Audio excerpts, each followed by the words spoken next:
je m'appelle Alice Toraille, j'ai presque 27 ans et je suis la créatrice de la marque Thème Tatouage. J'ai créé cette marque en mars 2013 suite au fait que je voyais beaucoup de copines qui étaient tatouées et je me suis dit qu'il fallait proposer les mêmes modèles qu'elles portaient en version éphémère. J'ai importé une technique qui vient des États-Unis, qui vient des maquilleurs professionnels et qui propose un rendu très réaliste de tatouage noir qui va tenir de 2 à 5 jours. Cette année, j'ai proposé une version très estivale, j'ai fait de la couleur, du doré, sous la forme de bracelet, et pareil, qui vont tenir de 2 à 5 jours. Voilà. À la base, Thème Tatouage, c'est donc des tatouages noirs.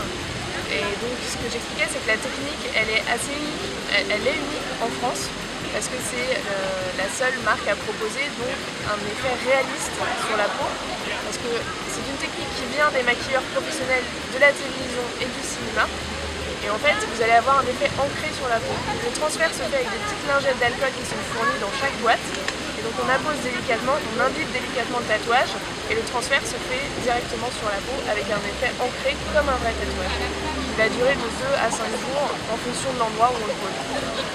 Donc, Thème a été pensé essentiellement pour les femmes parce que c'est un produit qui se veut plus girly. C'est vrai que moi j'ai imaginé que c'était un accessoire plus féminin. J'imaginais pas un homme rentrer dans un magasin et s'acheter un tatouage éphémère. Donc j'ai décidé d'axer davantage sur une cible féminine. Et je pense que les garçons ont plus le côté décalé et s'en serviraient comme un gadget en fait. Moi c'est pas ce que je voulais un côté plus précieux pour mon produit, un côté plus beauté, plus maquillage, et donc c'est pour ça que j'ai un petit peu évincé la cible masculine malheureusement. Alors là on est place des Vosges et donc plus particulièrement dans le Marais, un quartier que j'aime bien, qui est très parisien même si je suis pas forcément très parisienne à la base, que je sors pas beaucoup. Mais voilà, c'est un endroit qui propose plein de petites terrasses de café, de bars très sympas. Et notamment un bar qui s'appelle La Favorite, dans ce quartier où j'aime bien m'asseoir, prendre un verre et tout simplement regarder les gens. Parce que c'est très inspirant, regarder leur style, leur démarche, leurs vêtements, et voilà.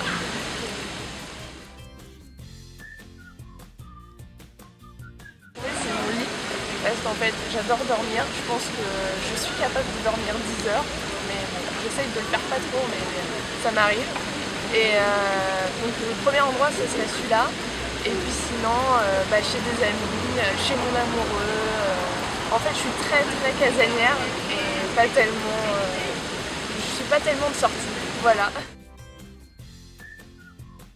Ça va être une crème hydratante en ce moment de chez Estée Lauder, la Day Wear. Par-dessus, je vais mettre une petite crème teintée de chez Clarins. Et en général, je porte aussi un mascara de chez Clarins. Et puis peut-être du blush aussi, un que j'aime bien, un blush de chez Lancôme. Et voilà, de temps en temps quand j'ose, un rouge à lèvres Yves Saint Laurent, mais pas rouge, plutôt rosé. Et évidemment des tatouages Thème. Alors, le premier endroit où je vais en général, on va dire que ça va être chez Zara. Et après, dans ce qui est des petites créatrices, des vêtements que personne n'aura, j'ai fait récemment la connaissance de Cécile, qui est la créatrice de Pretty Cool Paris, et qui fait des vêtements sur mesure, très personnalisés, dans le tissu qu'on veut. On l'accompagne au marché Saint-Pierre, on choisit notre tissu et on a notre top, notre chemise, qui souvent sont des basiques et qui sont magnifiques, en l'espace de 2 semaines, voire 3 maximum. Je pense qu'il y en a plusieurs, en fait, c'est difficile de choisir. Si c'était juste un kiff de fille, pour être une super belle nana, je crois que je dirais Christy Turlington.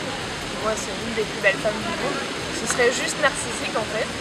Et sinon, peut-être une créatrice, soit la fondatrice de Essie,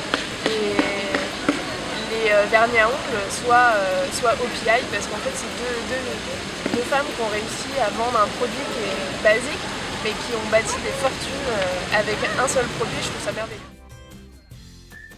J'espère juste que thème aura continué un bon bout de temps et peut-être m'aura mené vers une autre aventure, peut-être le prêt-à-porter, peut-être toujours la beauté, peut-être toujours du tatouage, en tout cas de la création c'est sûr. Je me vois dans 10 ans toujours les mains dans la création, l'esprit dans la création et puis évidemment je ne sais pas si c'est le rêve de toute femme qui me paraît, mais oui, j'imagine, avec des enfants et puis voilà, un cadre familial épanoui, c'est sûr. Voilà. Pour moi, ça va être très cliché, mais je pense qu'on y revient toujours à la couture, aux couturiers français. J'ai envie de citer Yves Saint Laurent, même s'il a été très sur le devant de la scène cette année. Mais c'est vrai qu'une femme, une française, avec un smoking noir, pour moi il n'y a rien de plus élégant, il n'y a rien de plus français, il n'y a rien de plus beau. Et voilà, pour moi ce qui définirait le style à la française, c'est ça. Évidemment le chic, mais peut-être aussi une certaine désinvolture en fait, c'est-à-dire chic sans le savoir, enfin sans l'air de le savoir. Voilà. Ce serait être en fait à l'aise dans ses vêtements. Encore une fois, c'est un peu bateau, c'est un peu basique, mais c'est ça, tant qu'on peut assumer les vêtements qu'on porte, on restera de toute façon élégant et sûr de soi, il n'y a pas de problème. Mes passe-temps favoris, ce que j'aime le plus faire dans la vie, je dirais que c'est avant tout manger. Manger des bonnes choses, aller au restaurant, aller boire des verres en terrasse avec des copines ou même toute seule. Et puis passer du temps au cinéma, j'adore aller voir des films, des polars, des films avec des grosses intrigues où je comprends rien jusqu'à la fin. Et pareil dans les bouquins, j'aime bien lire. J'aime bien des activités assez reposantes et qui détendent en fait. Je suis pas très sportive donc c'est pour ça je pense.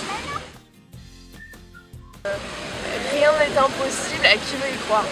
Pas du tout une citation, hein, c'est moi qui ai dû l'inventer.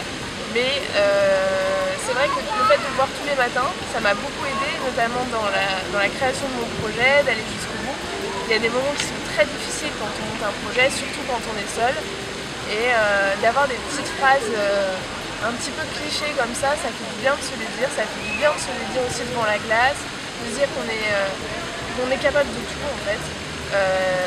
Même pour ce qui concerne la création, ça peut servir et ça aide à se lever le matin. Ouais.